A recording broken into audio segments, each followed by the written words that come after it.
Chapter 21. This is not Loch Ness.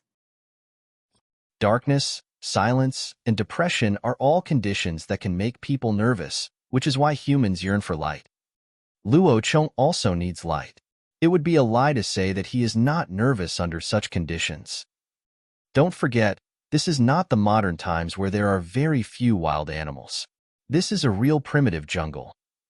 He used a stone axe to chop a piece of dry branch, split a cross-shaped notch at one end, stuffed some thin branches and hay in it, smeared a layer of lard on it, picked some fire and blew on it, and it lit up in an instant.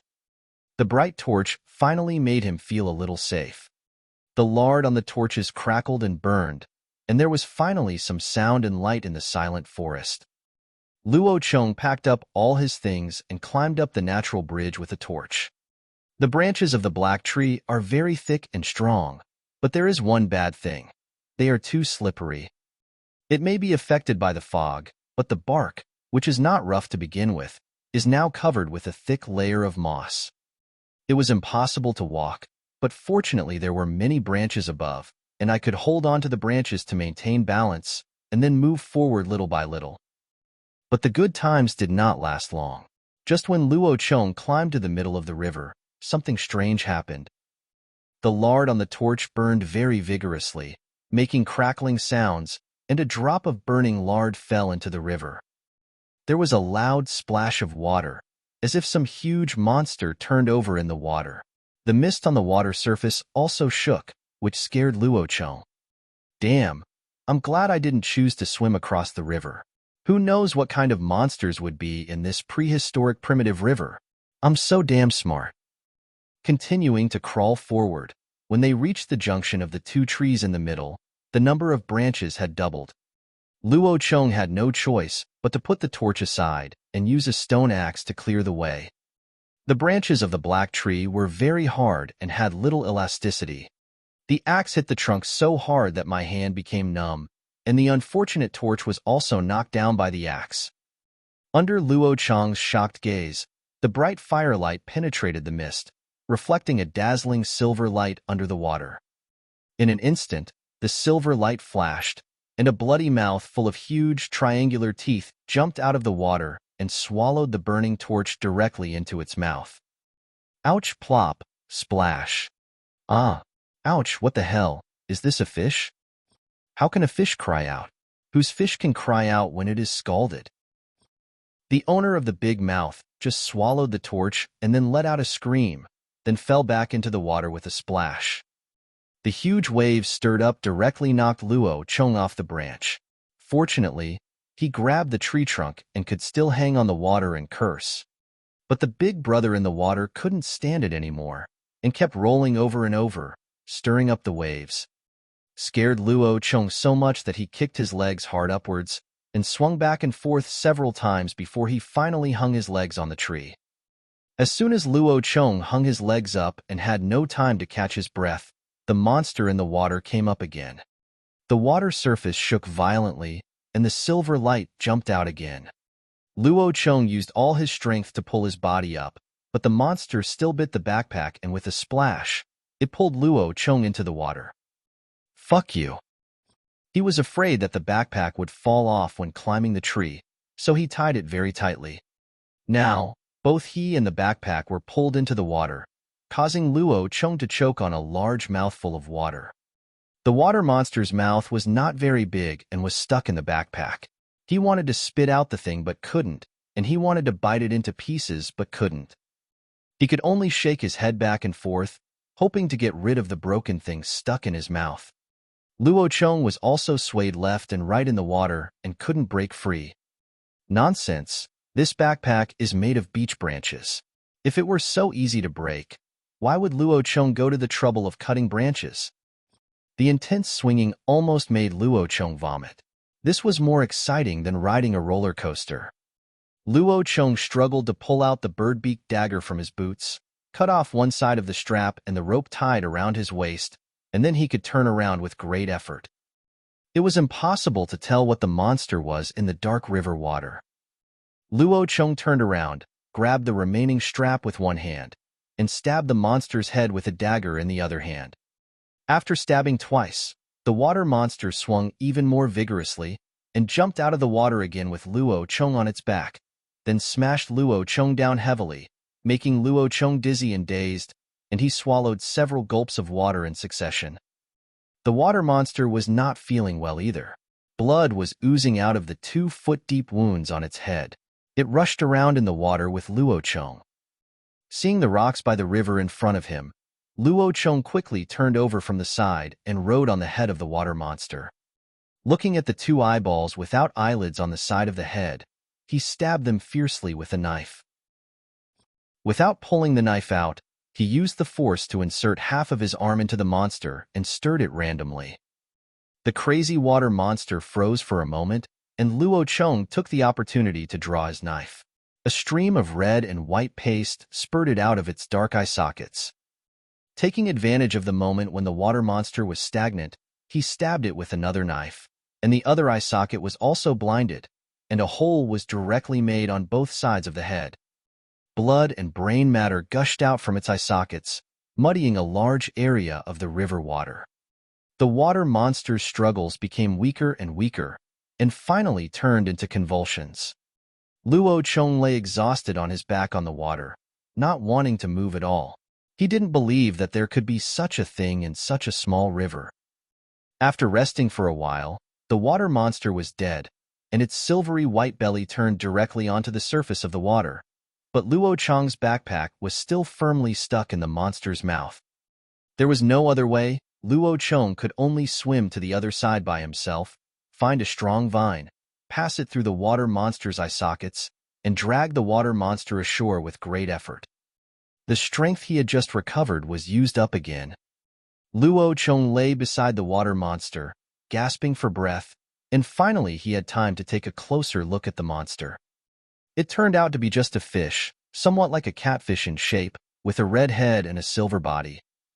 It had no scales, was about 5 meters long, and more than 1 meter in diameter. I didn't know what kind of fish it was. After resting for a while, Luo Chong took off his clothes and boots, picked up a stone axe and started to knock out the teeth of the big fish. There were more than 50 triangular teeth as big as a child's palm. He took out the backpack only after he had knocked all of them out. I checked the contents. Fortunately, the peppers and salt were packed in snakeskin bags, and no water had entered them. Other things were not damaged either, except that the half-chicken left over from lunch could not be eaten. What made Luo Chong happiest was that no water entered the fire tube. The opening of the tube made of pig leg bones was blocked with a wooden plug, and the wood chips inside were still burning. Just when Luo Chong was thinking about lighting a fire to dry his clothes and boots, he suddenly heard footsteps coming from the woods. Luo Chong turned his head and saw a woman with disheveled hair and pale skin, with a little girl, looking at him in horror. The two men yelled and ran away, leaving a round object on the ground. Luo Chong walked over and saw that it was a wooden barrel. Chapter 22. Tree Tribe. The wooden barrel that fell on the ground was very large, almost the same size as the small water tank that Luo Chong burned himself. It was made from a whole log. That is, a solid wood stump was lit in the middle to burn out a space directly. Wow, it was really clever. It looked like the two women just now were here to fetch water, but now they just dropped the wooden bucket and ran away. Maybe they will bring someone else with them later. Luo Chong had no choice but to arm himself first. He didn't care about getting wet. He put on his robe and leather boots, put on his quiver and longbow, put away the equipment in the backpack, and repaired the broken straps. He would see the situation later. Even if he couldn't win and had to run away, he had to take the most important things with him. Just as Luo Chong was lighting a fire by the river and peeling fish skin, he heard a burst of footsteps in the distant forest, followed by a group of torches. The two women who came to fetch water were among them. There were exactly 10 people, 4 men and 6 women, wearing white animal skin robes, barefoot, with loose hair, and their skin was as white as if they had been painted with frost concubine powder. The leader was an adult man, about 16 or 17 years old, with a white face and no beard and a strong build. He held a branch of a black tree in his hand, which seemed to be his weapon. A group of people surrounded Luo Chong in a semicircle, looking at the big fish behind him with some surprise. The scene was very quiet, neither side spoke, and the only sound was the crackling of burning torches. The other party was also looking at Luo Chong, a kid with tied hair, wearing boots and carrying a backpack. The man looked at Luo Chong and pointed at the wooden barrel next to him. "Oh shit, you need a wooden barrel? Why didn't you tell me earlier? You made me so nervous for so long." Luo Chong rolled his eyes speechlessly, picked up the wooden barrel with his spear and handed it to the other leader, always facing them. The leader took the wooden barrel and handed it to a boy with a shamat hairstyle. The boy slowly walked around Luo Chong to fetch water. "Abba duduk way I Kate." The leader muttered something and pointed at the big fish behind Luo Chong. This foreign language is hard to understand, but seeing him pointing at the fish, I'll just give it to them. They're so big anyway that I can't finish it all. Luo Chong leaned aside to let the fish out. Suddenly, a group of people from the other side rushed over and beat up the big fish. Some of the women among them even cried loudly. The leading man smiled, punched his chest with his fist, and then extended his fist towards Luo Chong. "What the hell does this mean? A one-on-one fight?" Luo Chong was confused, but seeing that the other party was smiling, he probably didn't want to fight, so he hesitantly bumped his fist with the other party. The man laughed out loud, hugged Luo Chong warmly, and then started chattering, communicating with Luo Chong using both words and gestures. Even if we don't speak the same language, we can still communicate through eye contact, facial expressions, and body language. Luo Chong told him that he came from the other side of the river and pointed at his clothes, indicating that he was going to look for an animal with horns on its head. The man nodded to show that he understood, and then told Luo Chong that many people in their tribe had been eaten by this fish. He thanked him for killing the monster and hoped to invite Luo Chong to visit their tribe. Luo Chong thought about it and decided that it was already evening, so he agreed. This tribe was only half a day's journey away from his own tribe, so he could get to know them first. If they had any special products, he could also trade with them later. Luo Chong signaled them to carry the fish up, saying it was edible. The man's tribe was very surprised, saying that they only thought of being eaten by fish, and when had they ever eaten fish?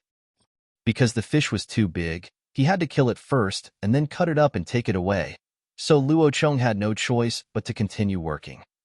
The silver fish skin was peeled off, which was 4 meters long and 3.5 meters wide.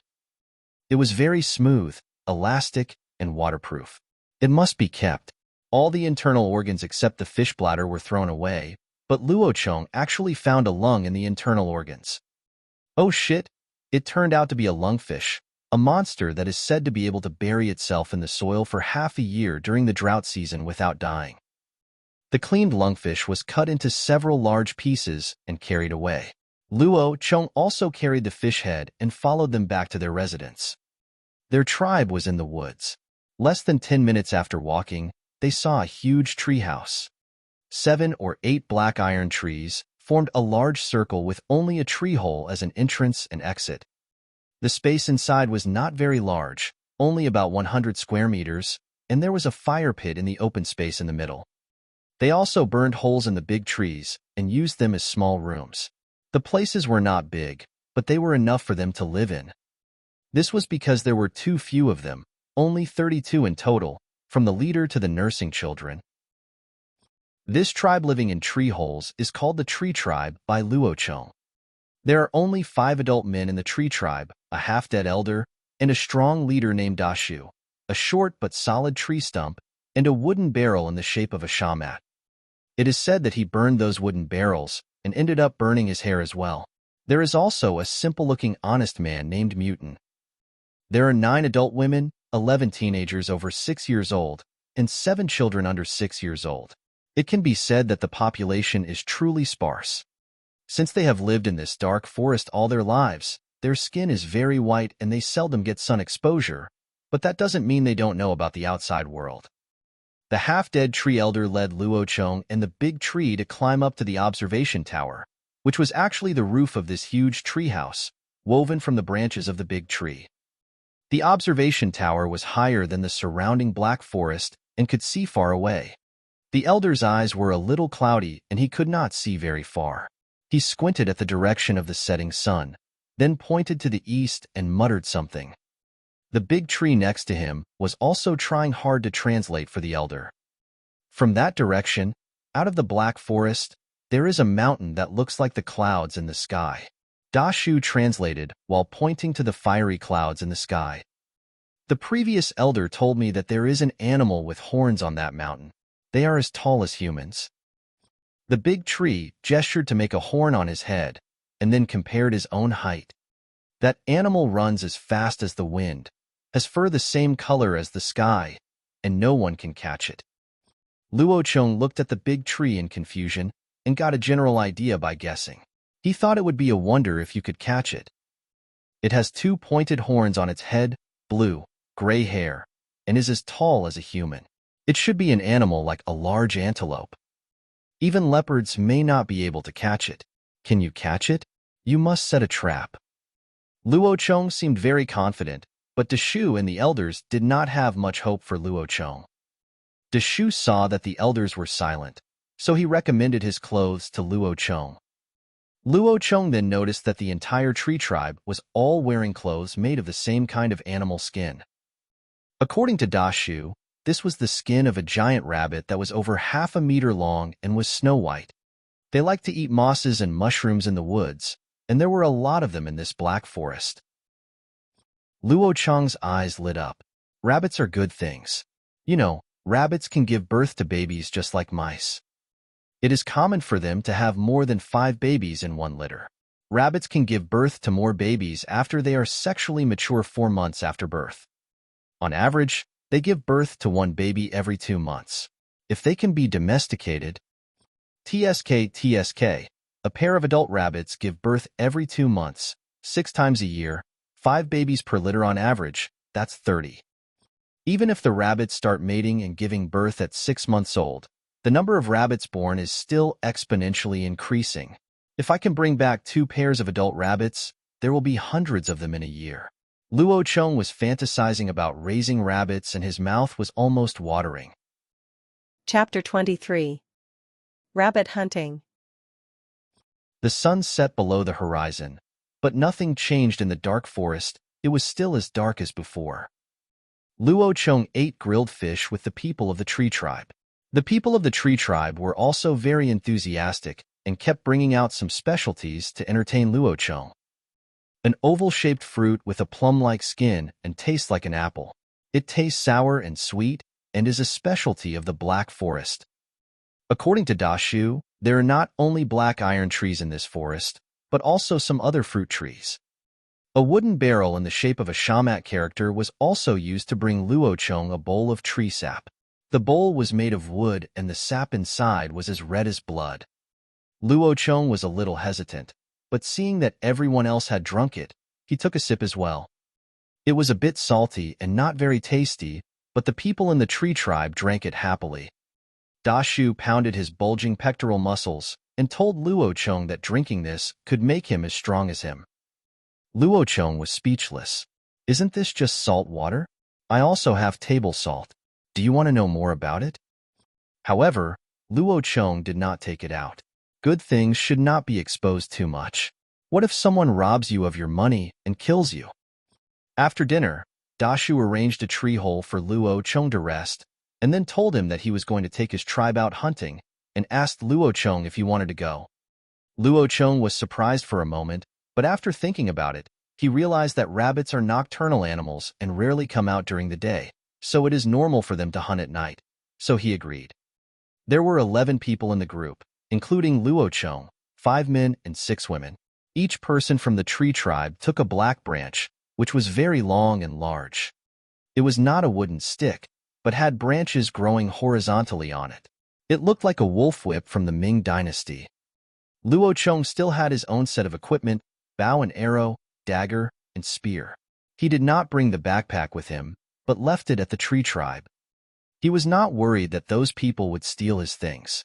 If they really stole his things, Luo Cheng would not mind exterminating their entire clan. Dashu liked Luo Cheng's spear very much. The trees here were all crooked, and he had never seen such a straight stick. However, he didn't have the courage to ask for it. As a leader, he also knew that weapons were generally not given away as gifts. Weapons were a symbol of food, and how could a guy who eats easily give them away? Moreover, although Luo Cheng's spear looked good, he didn't think it could catch a rabbit. Luo Cheng did not take any action. He just wanted to be a quiet spectator and watch how the tree tribe caught rabbits. Dashu and his men first collected some mushrooms. These mushrooms smelled very fragrant and were the snow rabbit's favorite food. The mushrooms were placed under a black iron tree, and a group of people hid nearby. After a while, a fat rabbit jumped over, looked around vigilantly, and when it didn't hear any movement, it slowly moved towards the mushrooms. At this moment, the big tree rushed over with a group of people. 10 branches with dense branches quickly formed a fence wall, surrounding the unfortunate rabbit. The rabbit was scared and screamed, stomping the ground with its hind legs, making a bang-bang sound as a warning. But it was of no avail. The big tree and the people quickly tightened the encirclement until the rabbit was unable to move, and then they killed the rabbit with a wooden thorn. TSK, this is hunting, and the ones caught are alive. Luo Cheng instantly had the idea of making a deal with them. It would be great if he could get them to help him catch rabbits. Dashu proudly caught the rabbit and showed it off to Luo Cheng. He then pointed at Luo Cheng's spear, indicating that your weapon is not good. If you are willing to give it to me, I can give you my weapon. Luo Cheng rolled his eyes, indicating that he would not change, but the tree did not force him to do so. Instead, it continued to introduce its branches to Luo Cheng, saying how useful its branches were for catching rabbits. Luo Cheng was so angry that he laughed. If it was better than mine, why would you change it? Just keep it for yourself. After moving to another place and placing the mushrooms again, Dashu pulled Luo Cheng to hide behind a black tree, signaling that Luo Cheng should follow him for a while. He wanted to use a comparative experiment to convince Luo Cheng and let him know the benefits of tree branches. Luo Cheng silently slung his spear across his back, took out his longbow, and pulled out an arrow. Dashu was stunned, not knowing what this was. At this moment, another rabbit poked its head over not far away, about 10 meters away from the mushroom. Dashu quickly pulled Luo Cheng, signaling Luo Cheng to get ready to rush over with him. Luo Cheng ignored him and looked at the rabbit as big as a piglet 20 meters away. He bent his bow and drew his arrow. The white arrow shaft flew through the air in the dark forest like a flash of lightning. The arrow pierced the rabbit's neck and nailed it firmly to the ground. Luo Cheng smiled faintly, patted the stunned tree, and walked towards the rabbit. Other people from the tree tribe also came out. This routine is not right. Why did they change the script so randomly? This is not how the director arranged it. The group of people didn't know why the rabbit died suddenly, so they could only come over to see what was going on. There was a wooden stick with feathers stuck in the rabbit's neck, and it was exactly the same as the ones Luo Chengbe had. Then they knew who had changed the script, but they didn't know how he did it. When Luo Cheng was shooting the arrow just now, only Dashu saw it. Dashu also walked over. There was no sense of superiority on his face anymore. He was not very interested in the spear anymore and stared at Luo Cheng's bow and arrow. Luo Cheng handed him the longbow with a smile, gave him an arrow, and taught him how to draw the bow step by step. He shot another arrow at the rabbit on the ground. Whoosh! The penetrating power was very strong at close range, and half of the 1-meter-long arrow penetrated the rabbit. Wow! The people of the tree tribe exclaimed in amazement, in awe of this magical weapon. Dashu knew that Luo Cheng would not exchange this magical weapon with him, but he was happy to try it with his own hands. Luo Cheng also gave him a feather arrow as a symbol of their friendship. The following hunting turned into an archery show by Luo Cheng alone. A group of people followed him and watched him bend the bow and shoot arrows continuously. He shot and killed more than a dozen rabbits in half a night. This number was beyond their imagination. Normally, they would be lucky if they could catch 3 or 4 in a day. At the same time, the people of the tree tribe secretly guessed how powerful the Luo Cheng tribe was. After returning, according to Luo Cheng's request, the rabbit skins of the prey harvested this time belonged to Luo Cheng, and the meat belonged to the Shu tribe. Naturally, they had no objection. Originally, Luo Cheng had achieved the purpose of this trip. Now, as long as he stayed here for a while longer, he would definitely be able to collect enough animal skins for his tribe. But he had only been out for a day, and he felt a little sorry for all the equipment he had prepared. Now that he was out, he should go further and explore this world. He was also very interested in the animals that the tree elder had mentioned, which were as tall as humans. Maybe it would be nice to capture a few of them alive and use them to pull carts. During the rest time in the second half of the night, Luo Cheng stayed in the tree hole to rest until dawn the next day. After replenishing dried meat, fresh water and fire, Luo Cheng found Dashu and said goodbye to him. Dashu really didn't want Luo Cheng to leave. Now was the season for storing food. He felt that this winter would definitely be a lot better if Luo Cheng stayed here. Luo Cheng also thought that this tribe was good, and he could trade with them if he had good things in the future.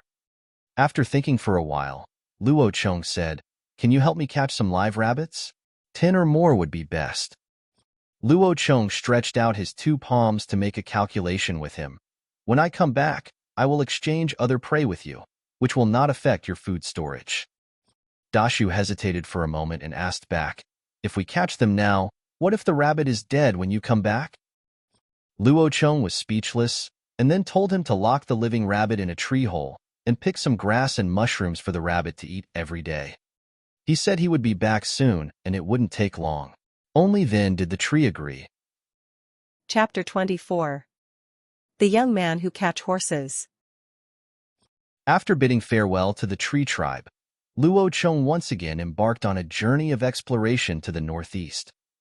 It was not easy to keep walking in a straight line while advancing in the dense black forest. The environment around him was exactly the same everywhere, so Luo Cheng had to take out the bark rope and tie it around his waist. As you move forward, you drag a long rope behind you and look back from time to time. As long as the rope remains straight, your direction is correct. If the rope bends, it means you have gone astray. Relying on this stupid but practical method, Luo Cheng hiked for 2 days, cutting some branches and sticking them in the ground as marks as he walked, and finally walked out of the dark forest. The dark forest disappeared, and the front became sparse woods, bushes, and weeds.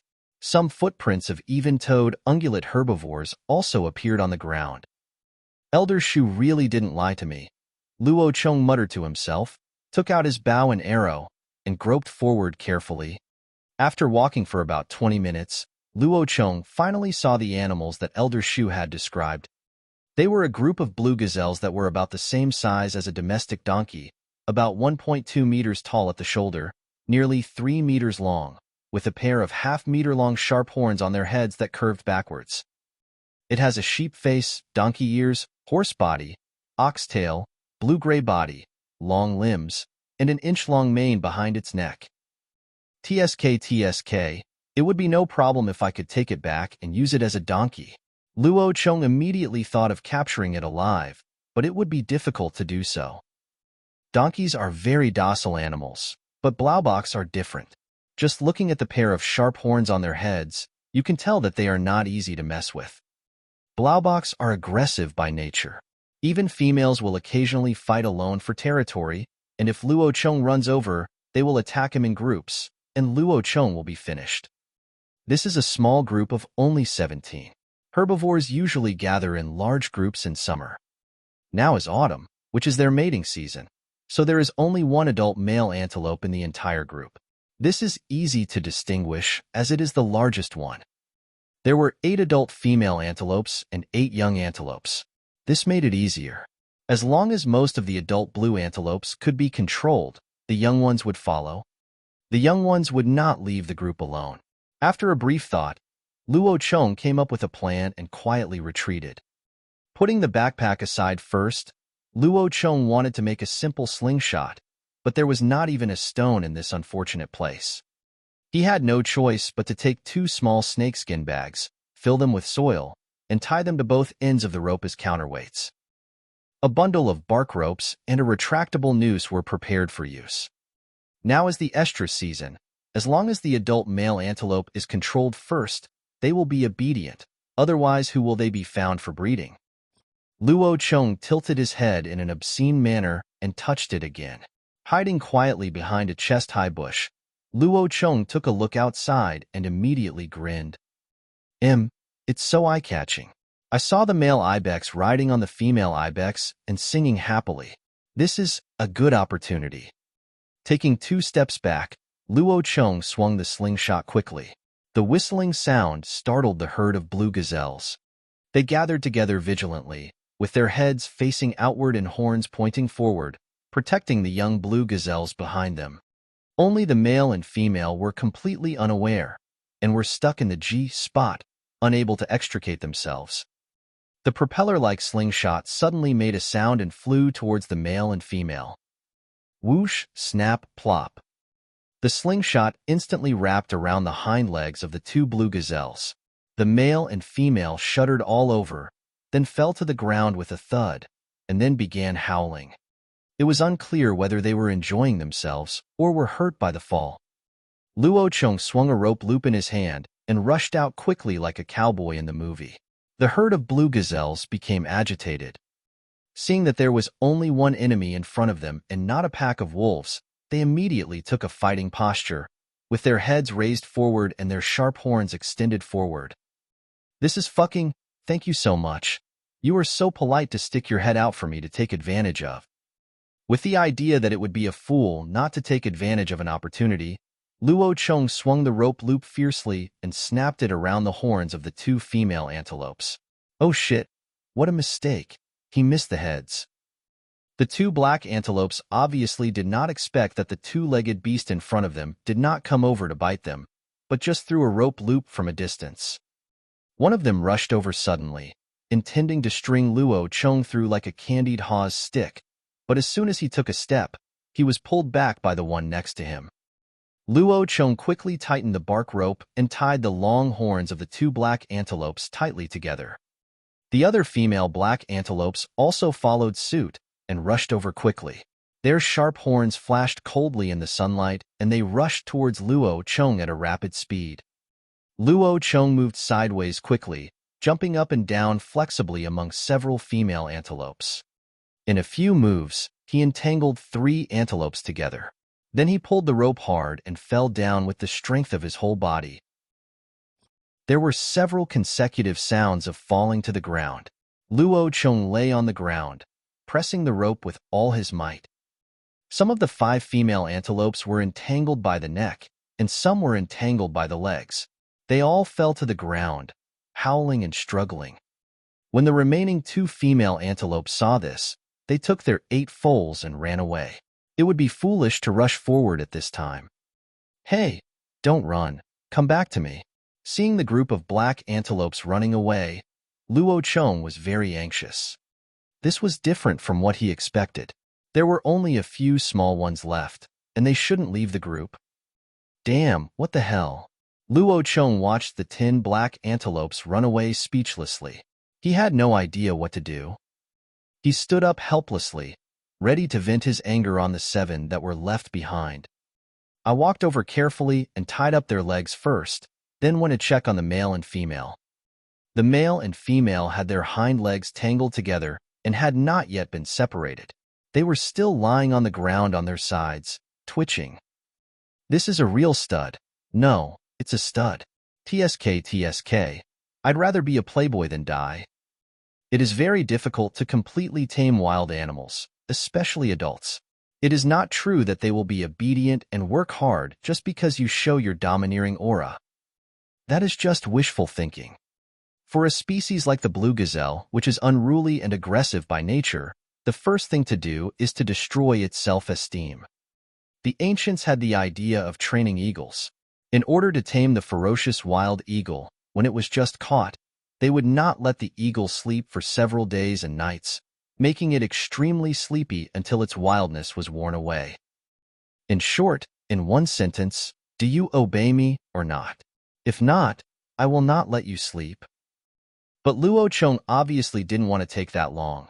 So he simply used a stone axe to smash all the horns of the blue gazelle, and then used red-hot charcoal to burn the broken sections of the horns to stop them from growing. You know, beautiful and strong horns are their powerful features, and also weapons for courtship and territory protection. Now that their horns are broken, it is like taking half of their lives. The 7 black gazelles went from struggling violently in the beginning to becoming listless quails, which was a manifestation of loss of security. If Luo Chong didn't want to keep the male gazelle for breeding, he wouldn't mind castrating it. He didn't need the wild blue gazelles. He just wanted these gazelles to serve him like cows and horses. Even the ancient war horses were mostly castrated to make them obedient. Chapter 25. Wu De and Shimin. Luo Chong spent a whole day to pack them up. He first went to retrieve his backpack, then chopped down some small trees, peeled their bark, and made ropes to make some simple horse harnesses. The leading male antelope had a halter tied on his head. The 6 female antelopes were divided into 3 groups, with 2 of them standing side by side and tied around their necks with ropes to a short horizontal wooden stick. They were tied together by Luo Chong to form a formation of 1, 2, 2, and this time no one could escape. Leading the team of black antelopes, Luo Chong found a stream and stewed a pot of dried rabbit meat for dinner. The black antelopes were on a hunger strike. They had not eaten since they were caught by Luo Chong. They just drank some water by the stream. Luo Chong lay by the stream, squinting at the sunset in the sky. "Tisk, why are you pretending to be so reserved in front of me? If you have the guts, don't even drink the water." Luo Chong cursed with disdain, not caring at all about their hunger strike. To the northeast of the stream, there is a colorful stone mountain, which is the one that Elder Shu pointed to on the lookout tower. It is very close to Luo Chong now, only about 2 or 3 kilometers away, and it takes less than half an hour to get there. The mountain was not the color of the fiery clouds that Elder Shu had described, but that was not entirely wrong. Part of it was indeed red. The entire mountain had sparse vegetation and numerous rocks. Huge granite rocks could be seen from several kilometers away, reflecting a riot of colors under the setting sun. The whole mountain is like a rainbow that has fallen to the ground, with red, orange, yellow, green, blue, purple, and large areas of gray and white. All the colors are distributed in bands, extending towards the northeast. Oh shit, I got it. There is definitely a mine here, and judging only by the color, this is a banded vein with multiple minerals coexisting, but I don't know which mineral is the main one. Banded veins are mostly formed by the impact of volcanic lava flows. If they are formed by the accumulation of geological activities, such veins are mostly layered, which is easy to distinguish. It seems that there is a high probability of a volcano in the distance. It was completely dark. Although Luo Chong wanted to go over and take a look, he could only suppress his urge. He was also tired from rubbing the ropes all day, so he fell asleep early. The next day, at daybreak, Luo Chong was awakened by a series of guttural cries. He squinted his eyes and looked around. Smoke was slowly rising from the fire, and only a few pieces of red-hot charcoal were still flickering. Luo Chong added a handful of firewood, and the fire was lit in a short while. The dim surroundings were instantly illuminated, which made Luo Chong excited for a while. He strongly resisted the urge to laugh out loud and lay on the ground pretending to sleep. In the grove where Luo Chong tied up the blue gazelle, the 2 female gazelles that had escaped yesterday came back with 8 foals, and they also kidnapped an adult male gazelle from somewhere. The male gazelle was riding a female gazelle tied to a tree and was shouting at the tied male gazelle in protest. "Shit! This is Pan Jinlian bringing her child and Shimenqing to show off to Wu Dao." Luo Chong lay on the ground, trying to hold back his laughter, his body shaking. Wu Qi, whose horn was broken by Luo Chong, was so angry that he could only watch his wife being ravaged by Shimenqing. He could only circle around the tree. Now, not to mention that he was tied up, even if he was not tied up, he would not be able to do anything. His horn was broken by Luo Chong, and he was much shorter than Shimen. What the hell could he use to fight against Shimen? Luo Chong couldn't bear to see Wu De continue to suffer, so he quietly hid behind the bushes. These animals were delivered to his doorstep for free, and it would be a shame to their kindness if he didn't keep them all. Luo Cheng did not disturb Shimon's good deeds. He quickly made a few simple rope loops, preparing to catch the two Pangilians who loved to escape first. By then, he would have control over all the mares, and he did not believe that Shimon would run away again. It was still dark. Luo Cheng quietly came behind the two Pangilians. While they were still looking at Shimon, he put a noose around their heads and pulled the rope back, causing them to bump into each other. The two female antelopes started running again, but they could not run more than 10 meters because Luo Cheng had tied the other end to a tree. The young black antelopes were still confused. When they saw the mother black antelope suddenly stopped running, they also stopped, and were eventually captured one by Luo Cheng. When Luo Cheng came back to deal with Shimon, he had just reached the peak of his life when he was hit on the head. Shimon was furious and rushed towards Luo Cheng with his weapons, but he found himself circling around the tree like Wu Da before he ran 5 meters. What followed was naturally another round of violent horn smashing. Amid Wu Da's gloating roar, Shimon was also put in a bridle and could no longer be proud. By the time he finished all this, it was already bright. Luo Cheng was in a good mood as he drank the salty meat soup with wild vegetables. The wild vegetable was a plant similar to purslane that the blue gazelles eat. Since they could eat it, it must not be poisonous. Luo Cheng put a little bit of it in the broth, and it tasted pretty good. After the herd of black antelopes and Luo Cheng had finished breakfast, the team set off again. Shimon carried Luo Cheng on his back, Wu Da carried Luo Cheng's backpack, and behind them, 2 large and 2 small people lined up in 8 rows. A team of 18 black antelopes and 1 teenager headed straight for the Batsai Mountain in the east.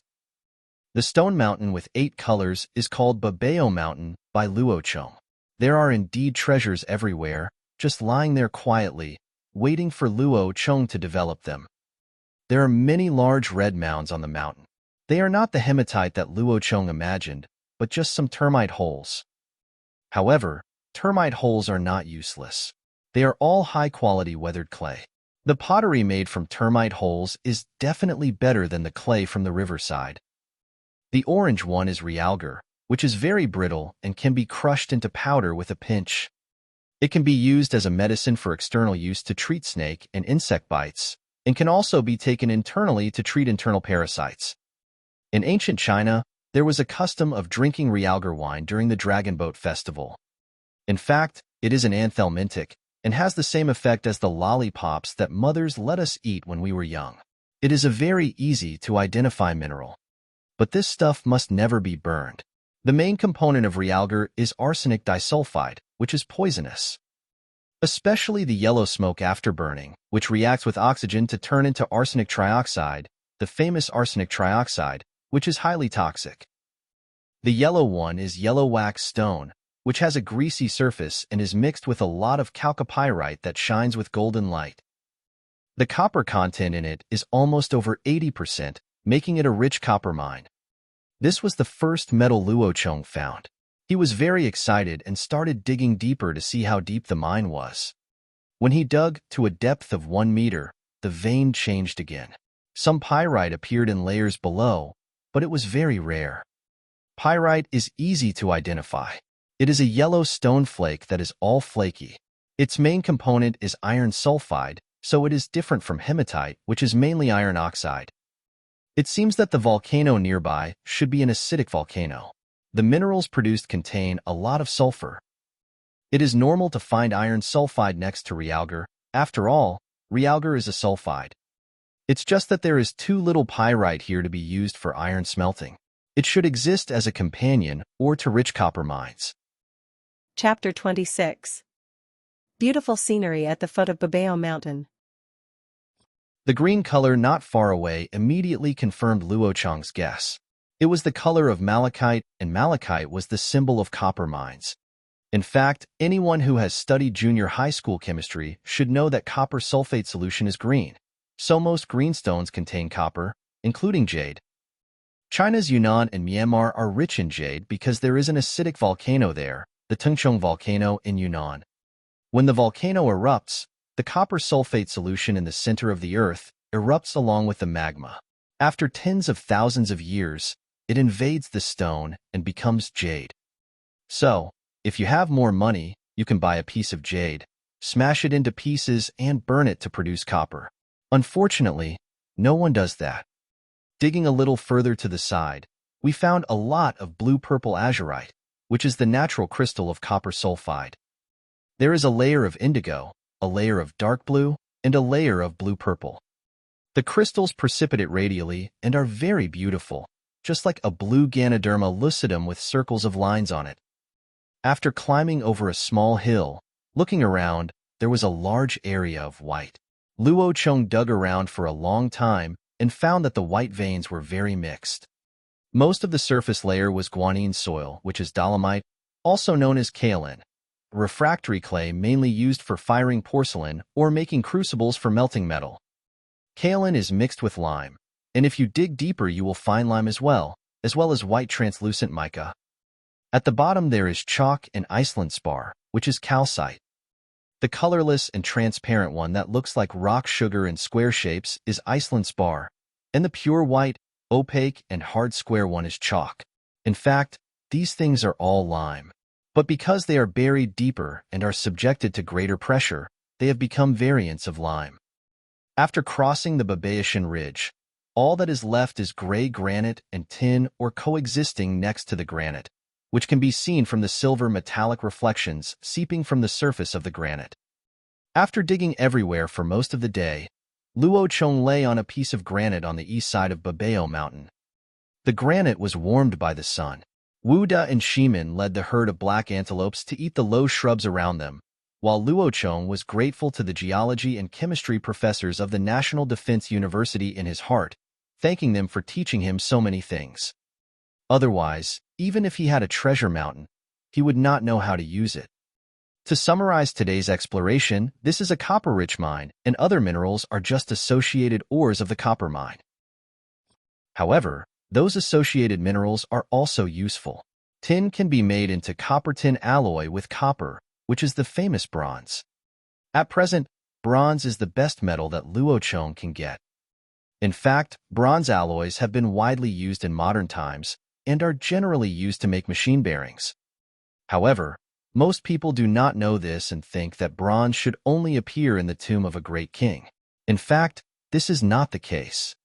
Bronze alloys are indeed superior to steel in some aspects, so even after thousands of years, they have not been eliminated.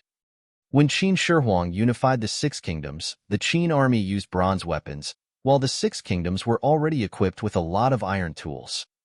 However, the early iron tools could not compare with the mature bronze tools, so the Six Kingdoms' defeat was not unfair. It was not until the Han Dynasty that iron weapons completely replaced bronze weapons. At that time, the early technology of refining steel had become relatively mature, and the iron that had been continuously folded and forged was indeed sharper than bronze. However, the use of bronze was not eliminated by the rise of steel. Even until the Ming and Qing dynasties, bronze was still used to make firearms. Most of the muskets and red cannons of the Ming dynasty Xinjiang were cast in bronze. There is very little iron sulfide in Babaishan, which is not enough to support iron smelting, so Luo Chong can only work with bronze in the future. Fortunately, Babaishan is not far from their tribe. It takes only 3 days to walk there, and 6 days to go back and forth. If they use blue antelopes to pull the cart, the time should be much faster. The blue antelope is as big as a donkey, so it should be no problem for them to pull a cart. If that doesn't work, then 2 blue antelopes can pull 1 cart, and they just need to go back and build a bridge first. After making plans for the future, Luo Chong also had time to appreciate the surrounding scenery. Babaishan looked beautiful from a distance and exciting when viewed up close. How could a place with copper everywhere not make people happy? The east side of Babaishan has a well-developed water system and is an endless wetland swamp with no end in sight. At the foot of the mountain, the grass is lush and plump. Wu Da and Shimin are happily leading a group of black antelopes to graze. Wetlands are lands covered by shallow water all year round, with the deepest water level not exceeding 2 meters. They are a paradise for animals and plants, especially water birds. This place is of course no exception. Knee, high ryegrass and waist-high clover are also called four-leaf clover. This thing is very recognizable, for heart-shaped leaves grow together. In modern times, it is called lucky grass. Many decorations often have the shape of four-leaf clover. It is a favorite of various herbivores and also a favorite of little girls because it is heart-shaped. There were clumps of tall and straight reeds and sweet elephant grass that were as tall as trees, each of which was 6 or 7 meters high. Luo Chong also saw a herd of horses on the wet grassland at the foot of the mountain, but he had no interest in catching them. The horses here were only as tall as his waist, not even as big as a sheep. They couldn't pull carts or be ridden. Their hides weren't pretty and they couldn't keep warm. It was not cost-effective to raise them for meat because they grew too slowly. To Luo Chong, they were completely useless. There are no goats or sheep here, but blue gazelles are not rare. There are 3 or 4 small groups of more than 10. Luo Chong really hopes that Wuda and Shimin can show some strength and bring back some female blue gazelles. There are also beavers in the grass that are the same size as domestic pigs. Their brown fur is shiny, and they appear and disappear in the water grass from time to time.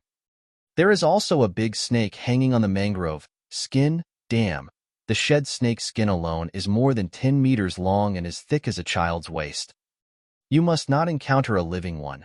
Otherwise, you really can't beat it, Luo Chong complained in his heart.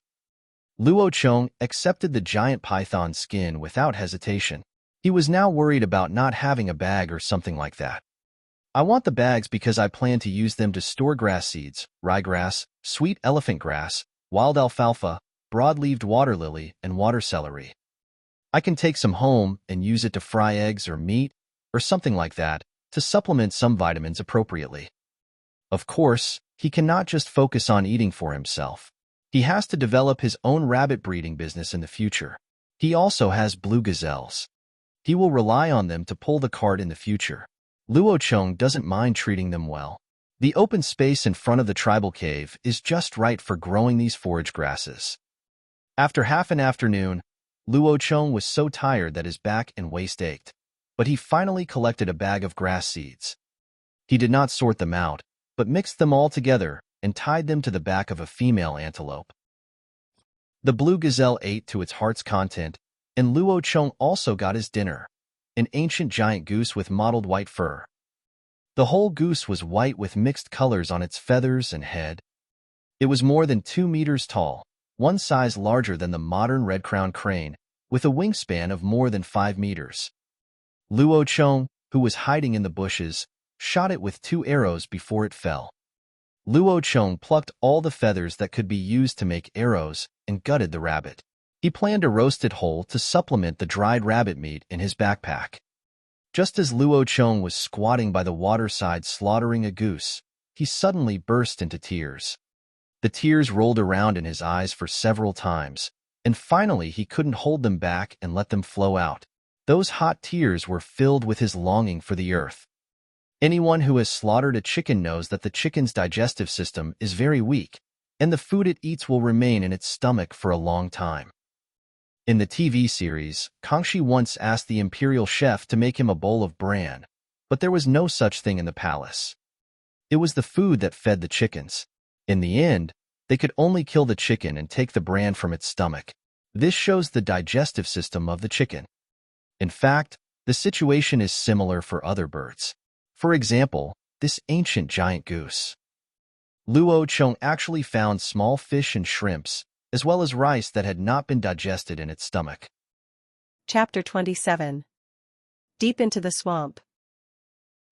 God knows how excited, aggrieved, and homesick Luo Chong was when he saw the rice, which directly led to his bursting into tears. Men don't shed tears easily, but they just haven't reached the point of being heartbroken. A young man who was in good health died before he got married, and then inexplicably came to this hellhole and became a primitive man. There was no vegetable oil, no vegetables, no seasoning, no iron pot, no rice and white flour. Every day he ate either barbecue or broth, and he almost vomited. Although he can adapt to eating meat every day, it doesn't mean that he doesn't want to eat staple foods. Luo Chong wiped away his tears and slapped his head. Paddy is rice, and rice is paddy rice. Wild rice should of course grow in swamps. Swamps are the best and most natural paddy fields in nature.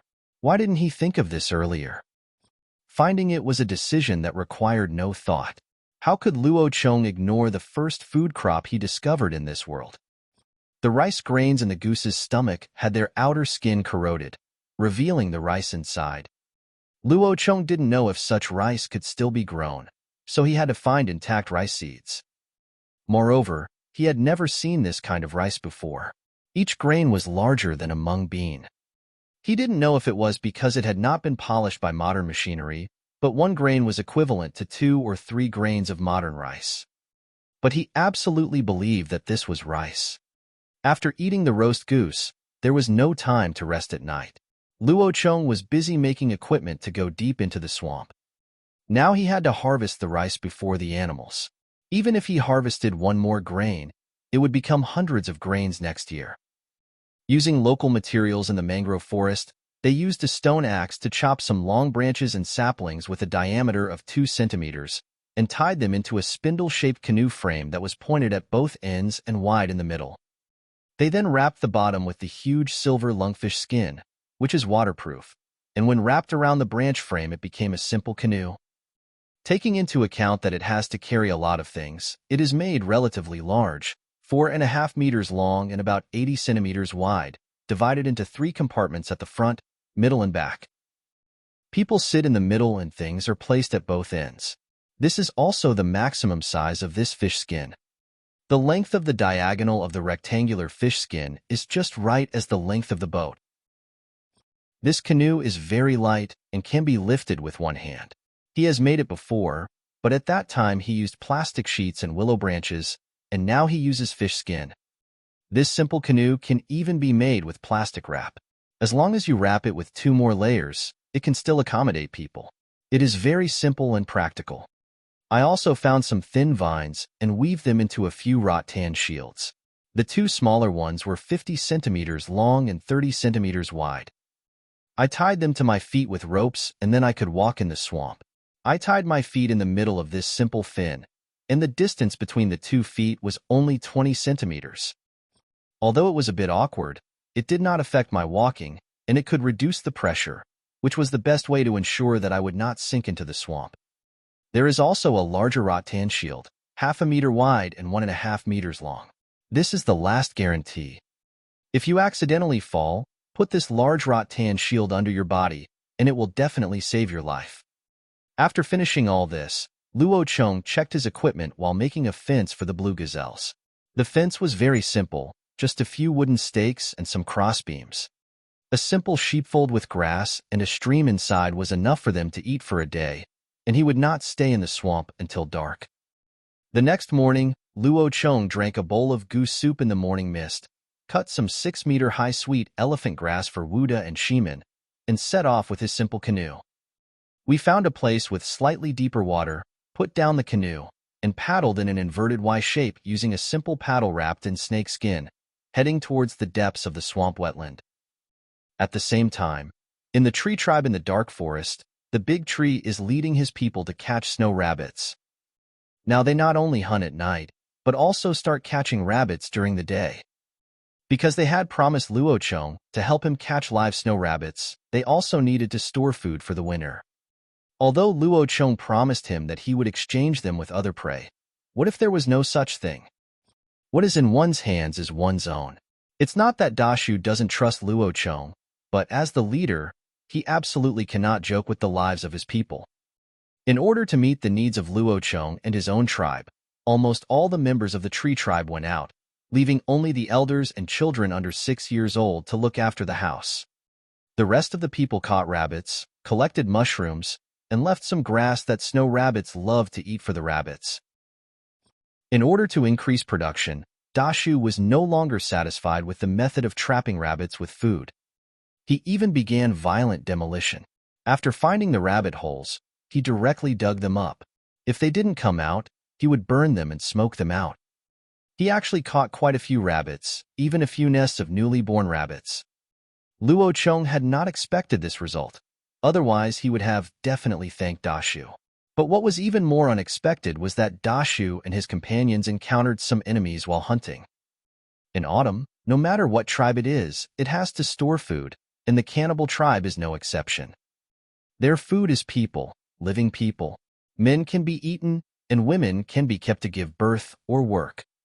Humans are animals that don't have sharp teeth or claws, nor do they have thick and strong fur. They can't run fast, so they are the easiest to catch. On the day when Luocheng went deep into the swamp, he encountered a hunting team from a cannibal tribe in Dashu and his men. This team was composed entirely of adult males, with a total of 40 people. Moreover, they were riding 2 Deinonychus. The 2 Deinonychus were not big, only slightly taller than humans, and were not yet adults. They must have been captured and raised since childhood. The weapons in their hands were all stone axes and wooden spears, and they were very powerful. Compared with them, the tree tribe was even smaller in number than them, even if all the men, women, young and old in the tribe were added together, not to mention that the other side were all adult males. The reason for the encounter between the two sides was that the fire used by the big tree to burn the rabbit hole attracted them. Faced with such a powerful enemy, the big tree chose to run away. Are you kidding me? If you use a branch to fight against the enemy will kill you with an axe. What's more, the enemy is riding on a Deinonychus, and the monster looks scary. Dashu relied on his home field to fight. Bah, no, it was to run away, because he was familiar with the terrain. So he immediately gathered his tribesmen to escape. The cannibal tribe was chasing him closely, and Dashu deliberately chose a difficult road to walk on. So the enemy could not catch up for a while, but some people still fell behind. A 9-year-old girl who was helping to pick mushrooms was tripped by a tree root while running because of fear. She fell behind and was hit on the back by a flying axe. She was then stabbed to death by a spear from the chasing enemy. A group of savage cannibals surrounded her and started drinking her blood with laughter. Dashu's eyes turned red and his teeth chattered, but he did not stop. He knew that he was no match for the opponent. Even if all the members of the clan joined in the battle, they would only be eaten by the enemy in the end. Because of the dead little girl, the enemy's pursuit finally came to a halt. Dashu hurried back to the tribe's treehouse and told the tree elder about it. The enemy was too powerful and they could not defeat them at all. The only option was to migrate. However, they had lived in this black forest for generations, so where could they move to? They didn't know much about the outside world. Mu Tong suggested going to find Luocheng. Luocheng had left behind a feather arrow and said that if they had any difficulties, they could go to his tribe to ask him for help. And judging from the weapons used by Luocheng, his tribe should be very powerful. Dashu also agreed with this opinion, but they had no idea where Luocheng's tribe was. They only knew that it was on the other side of the river, so how could they get help? Seeing that the enemy was about to reach their doorstep, Elder Shu finally made a decision. He asked Dashu to lead the tribe members to the east of the Black Forest to look for Luocheng. He himself stayed behind to hold back the enemy. He was dying anyway and could not move, so he would not be a burden to the tribe members. Dashu nodded sadly and hurriedly asked people to pack their luggage. Each member of the tree tribe wore animal skins and only brought a small amount of dried meat. They couldn't take more, so they carried all the wooden barrels in the tribe. Containers were the most valuable things. The barrels were also filled with many live rabbits. This was what Luocheng specifically requested. Dashu also hoped that Luocheng would help them for the sake of these rabbits. This could be considered a bargaining chip. Chapter 28. Deep into the Swamp, Part 2. The tree tribe hurriedly set out eastward without even bringing a fire. A torch in the dark forest would undoubtedly tell the enemy their location. Dashu was also a little unsure. Luocheng had been gone for several days. Where was he now? Was he still alive? These big trees don't know, but if he doesn't leave now, he will only wait for death. He has no choice. The enemies behind them have found their tribe. The tree house that has provided them with survival for generations has now turned into a sea of fire. The fire was lit by the tree elder, and this is all he can do now. He doesn't know if he can burn to death the few enemies who broke into their tribe. The tree tribe originally had only 32 people, but after this incident, there are only 30 people left, and more than half of them are minors. The adults carried wooden barrels and rabbits, and the younger children were held in the arms of the older children. When they were hungry, they ate some dried meat, and when they were thirsty, they drank the strange salty tree sap.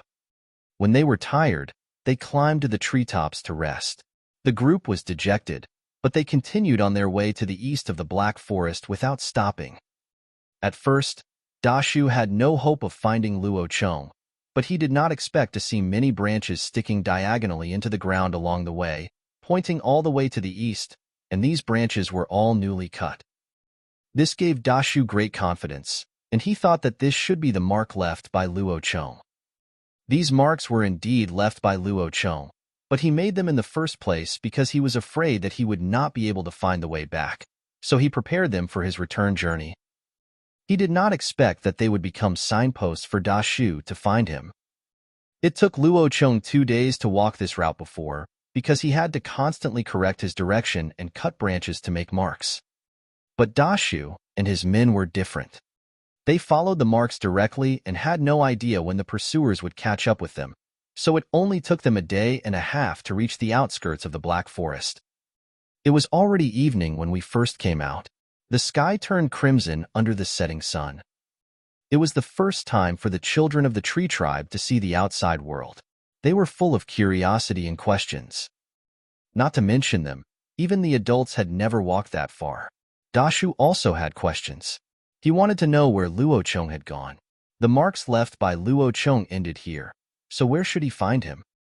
However, after walking a short distance, the big tree saw some new signs.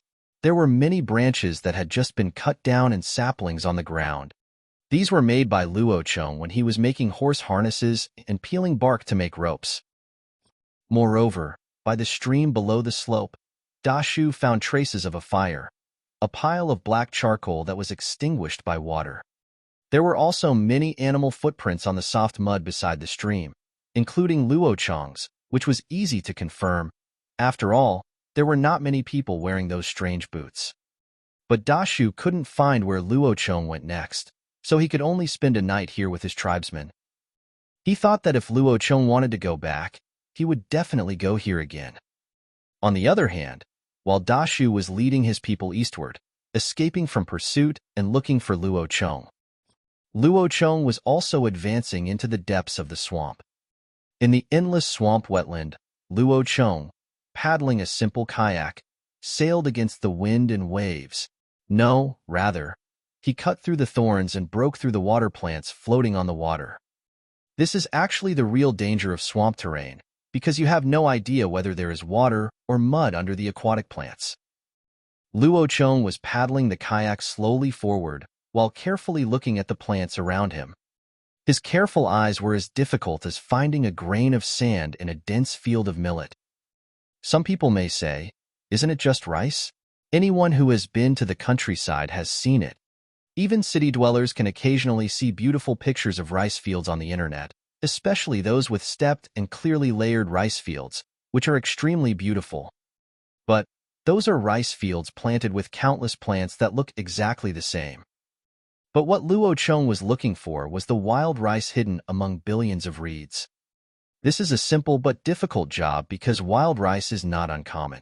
On the contrary, the probability of its appearance is very high. It can be said that the success of modern high-yield rice is due to a kind of fate. Mr. Yuan, the father of hybrid rice in China, is that person with fate. Hybrid rice, as the name suggests, is what is used to hybridize rice. In fact, it is a wild rice with a unique vision that Uncle Yuan accidentally discovered. It has a strange appearance and strong vitality. After hybridizing it with domesticated, artificially cultivated rice, we have the high-yield rice that our foodie nation can't finish eating. Moreover, this is not an isolated case. In the mid-1980s, Uncle Chun, a farmer in southern China, discovered a miraculous wild rice in the reeds of the saline alkali land along the coast of Jidi. Uncle Chun, who had been growing rice for half his life, did not ignore it. Instead, He immediately realized the importance of this powerful organism that grows vigorously by the sea and is super tolerant to salt and alkali. So he went up and pulled it madly, taking away the only 522 rice grains.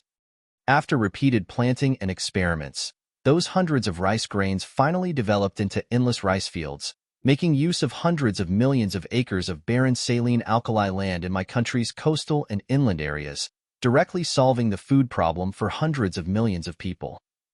The C. rice 86 type of rice variety also became famous overseas and became the object of competition among countries all over the world. And what Luo Cheng is doing now can rewrite? No, it is to create the history of this world, a groundbreaking achievement that allows mankind to move from the hunting era to the farming era. So, in this pristine swamp, the probability of this kind of rice appearing should be very high, and it is also the food that waterbirds like to eat. As expected, God will not let down those who work hard. Luo Cheng used his spear to poke at the reeds beside him, searching as carefully as combing his hair, but he still found nothing.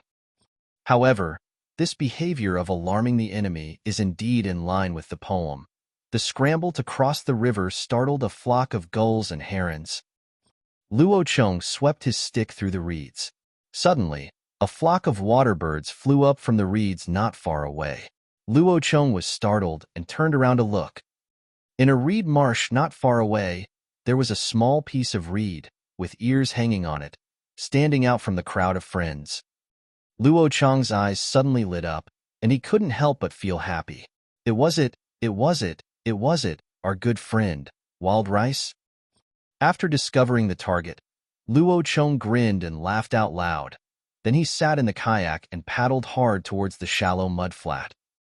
Once, twice, just when Luo Cheng's boat was about to reach its destination, a burst of human shouting suddenly sounded behind him. Hey, I Kata Kanabe. Akwaza te duduk. What? Who the hell is yelling? Luo Cheng looked back in the direction of the voice and saw a few naked primitive men floating in the water behind them holding some driftwood. They were waving at him and shouting, looking very anxious. Chapter 29. Deep into the Swamp, Part 3. What? Are you here to take a bath? Obviously, no one would take a bath in a place like a swamp, and the people in the water were just a tribe living in this swamp, the Ling tribe. The Ling tribe has a small population of only about 50 people.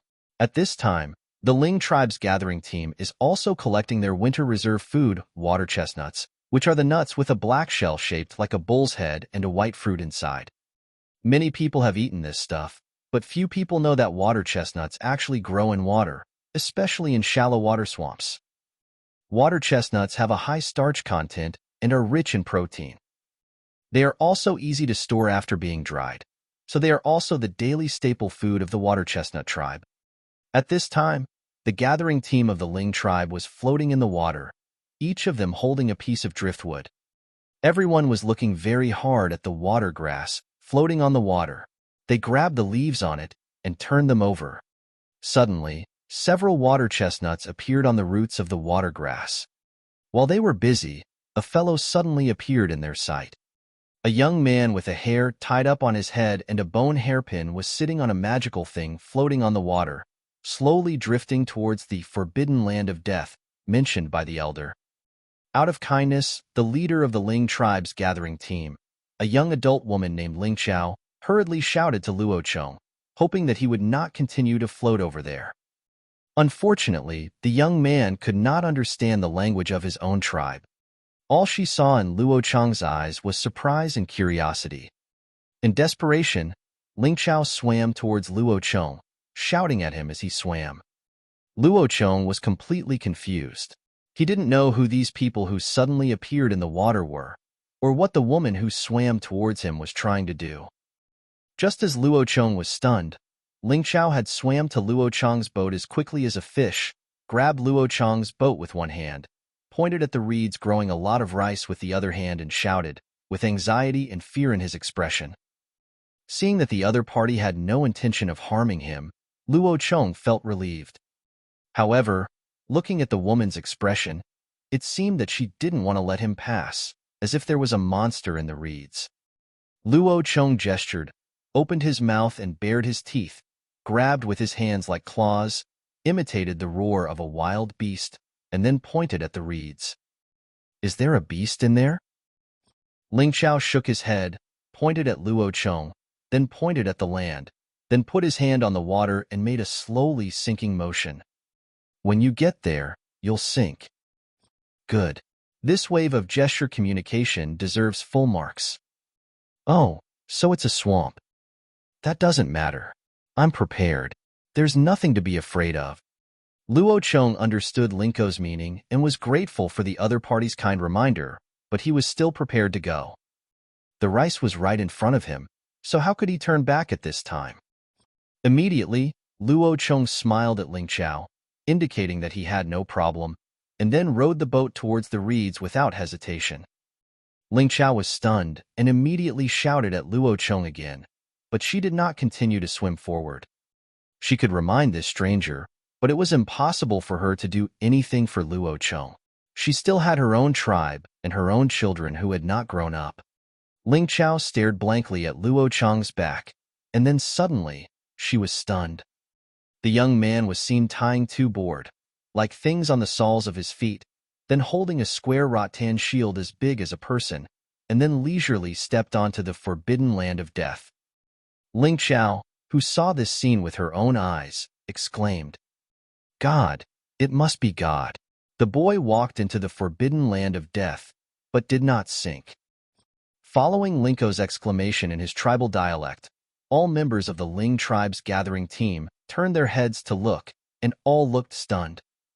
You have to know that this forbidden land of death was explored at the cost of countless lives of the tribe, and the Ling tribe has never seen a person who can walk in the forbidden land of death without sinking.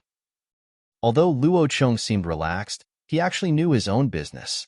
Walking in this swamp was not as easy as he had imagined. There was mud under the reeds. Although Luo Cheng would not sink because of his flippers, the suction force of the mud under his feet was very strong. He had to use a lot of effort to lift his feet every time he moved.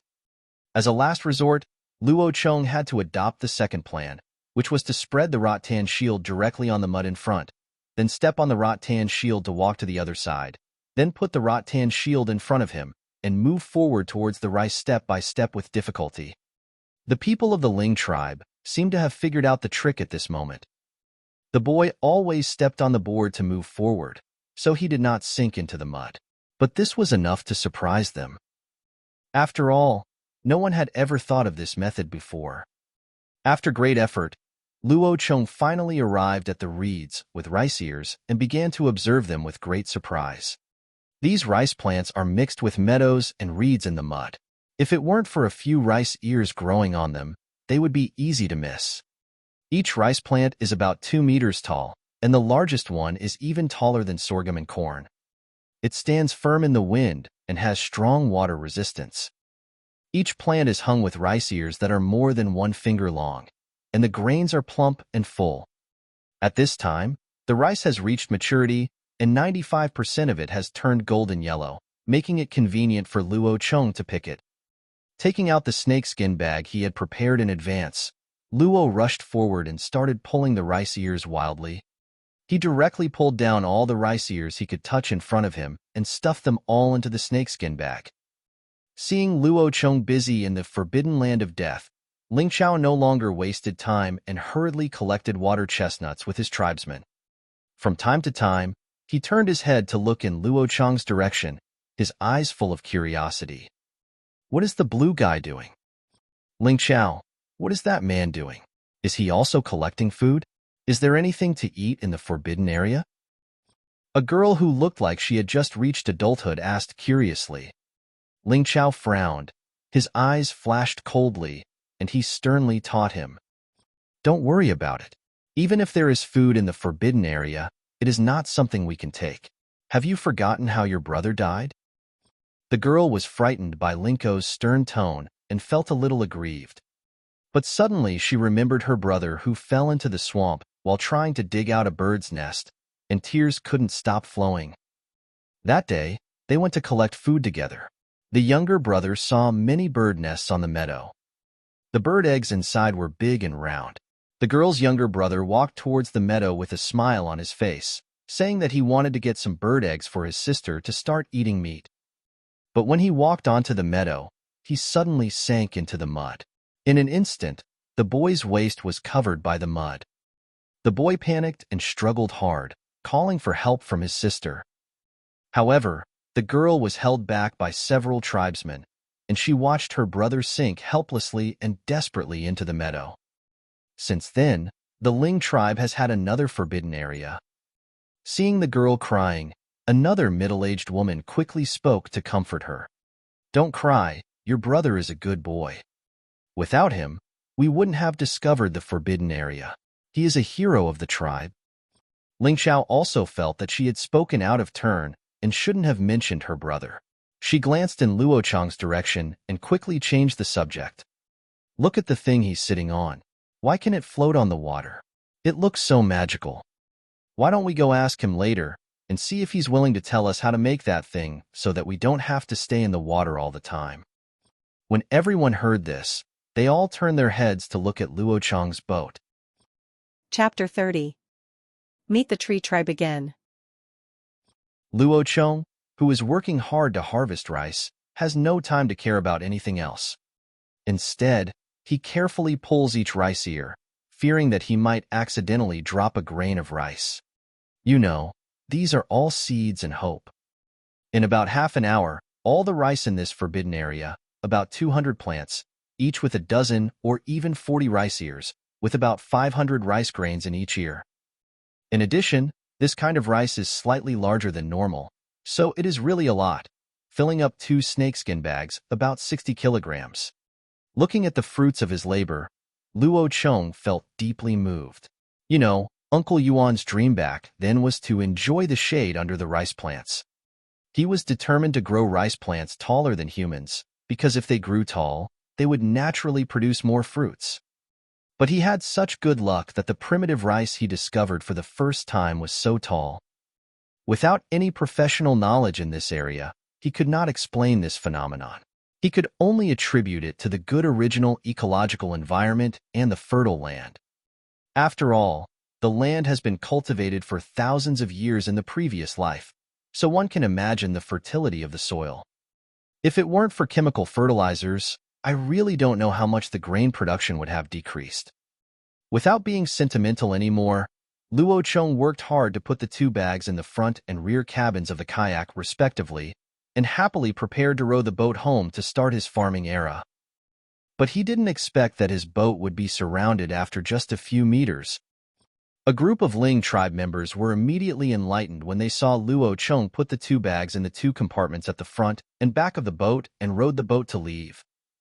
It turns out that this thing floating on the water can not only sit people, but also carry things. Several smart people immediately imagined the scene of them rowing this boat to collect water chestnuts and couldn't help but exclaimed, "What a magical artifact!" So we had the scene before us. A group of people from the Ling tribe swam around his boat, touching it constantly and looking at its structure curiously, wondering what it was made of, etc. It was just like they were visiting a museum. Hey, what are you doing?" Luo Chong looked at these people's curious behavior and suddenly felt a headache. They were shaking back and forth, and I was almost seasick from you. But these people really had no ill will towards him, so he couldn't just kill them. Peace is the most important thing. Ling Chao noticed that Luo Chong was showing signs of getting angry, so she quickly stopped everyone from continuing their research. She gestured to Luo Chong and asked if he could teach them how to make this kind of thing. "Build a boat?" he questioned. Luo Chong looked at the people soaking in the water around him. Their skin was a little swollen. They were all the same kind of people struggling to survive. In fact, Luo Chong was still willing to help. There was nothing wrong in making good friends when you go out. Besides, this thing was really not difficult to do. The kayak made by Luo Chong is actually similar to making a lantern. First, make a frame with branches, and then cover it with a piece of waterproof leather. But the problem lies with the skin. It is not that easy to make. He got this fish skin by chance. If you want to make many such boats, you must have plastic cloth. After Luo Chang's gestures and explanations, Ling Chao understood the general idea. Then she also realized the problem of animal skins. Where could they find such large animal skins? The two looked at each other and frowned. But when Luo Chang's eyes swept over the driftwood they were holding, all the problems were solved. Since a kayak was not possible, why not try a raft? Luo Chang gestured for them to gather everyone's driftwood together and line it up, then got some reeds to use as ropes, tied all the driftwood together, and then let Ling Chao climb up. Sure enough, Luo Chang's idea was correct. After Ling Chao climbed up, the raft made of more than a dozen driftwood still held her steadily on the water. It was the first time for Ling Chao to try this floating feeling, and he was very excited. He quickly called on his fellow tribesmen to come up and try it together.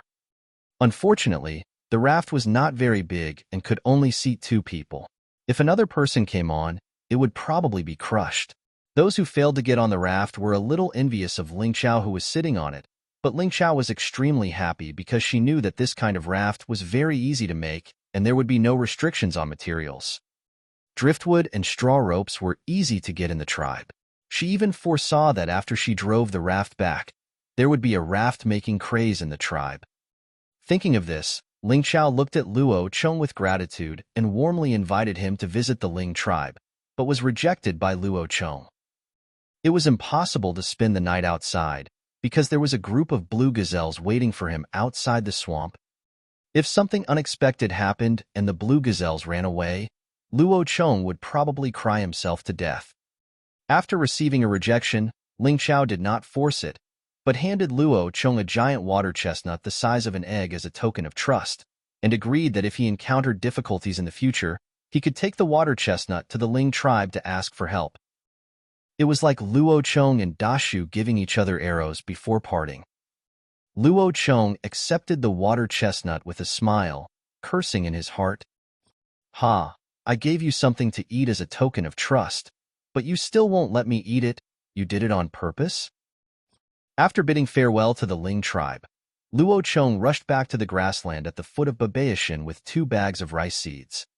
At this point, after a whole day of emergency harvesting, Luo Chang had obtained a total of about 60 kilograms of grains. But he was reluctant to eat any of them and just wanted to quickly transport these treasures back home. Although he couldn't plant crops this year, this didn't stop him from preparing for next year's spring plowing. Since he was going to farm, he needed farm tools, so he also wanted to get some copper and tin ores back. On the evening of the day when the big tree left the Black Forest, Luo Chang was eating fat and spicy roasted beaver on a small grassland beside the swamp, separated from them by the Babao Mountain, and weaving a big basket to prepare for tomorrow's mining work. But the big tree on the west side of Babao Mountain was in a terrible situation. They didn't bring any fire when they ran away, and they had only eaten some dried meat in the past 2 days. There was no fire to keep warm at night, and they had to worry about danger all the time. The dried meat was almost finished, but they usually only caught rabbits and had never caught anything else. The group of people could only eat some dried meat and drink some cool water from the stream. The women gathered together, protecting the children in the middle and huddled together for warmth. The 4 remaining adult men, including Dashu, had to take turns standing guard.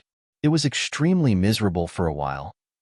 At dawn the next day, Luo Chang, who had eaten and drunk enough and had a good sleep, looked energetic and walked towards the west of Babayashan, leading Wu Da and Shimin. Wu Da and Shimin are useless. We had hoped that they could attract a few more female antelopes, but in the end, there was none. Every day, apart from eating the grass prepared by Luo Chang for them, they had sex with the female antelopes around them, making endless noises. Damn it, you 2 are useless. Even rabbits know not to eat grass near their nests. Why don't you stop flirting with the girls around you and go out and flirt with girls if you have the guts? Get them both pregnant and they can't work. I'll tire you 2 out when I do the plowing next year. Luo Chang was beating Wu Da and Shimin's buttocks with a branch while muttering to himself. In fact, he was quite happy in his heart. He felt satisfied when he saw the 18 blue gazelles carrying grass seeds and rice seeds. This was all hope. At the big tree at the west foot of Babeo Mountain, the tribesmen were distributing the wild fruits they had just collected. At this time, the tree stump who was on duty saw Luocheng on Babeo Mountain. There is little vegetation on Babeo Mountain, mostly low shrubs. If it was just Luocheng, he would not be very conspicuous. But with 18 blue gazelles, he is very conspicuous, especially since they are lined up in neat groups of 2. Apart from wild geese, which wild animals would line up. Therefore, Luocheng, who was leading the way, was recognized immediately. The tree stump hurriedly ran to the big tree, gesturing and shouting, "Big tree, Luocheng there,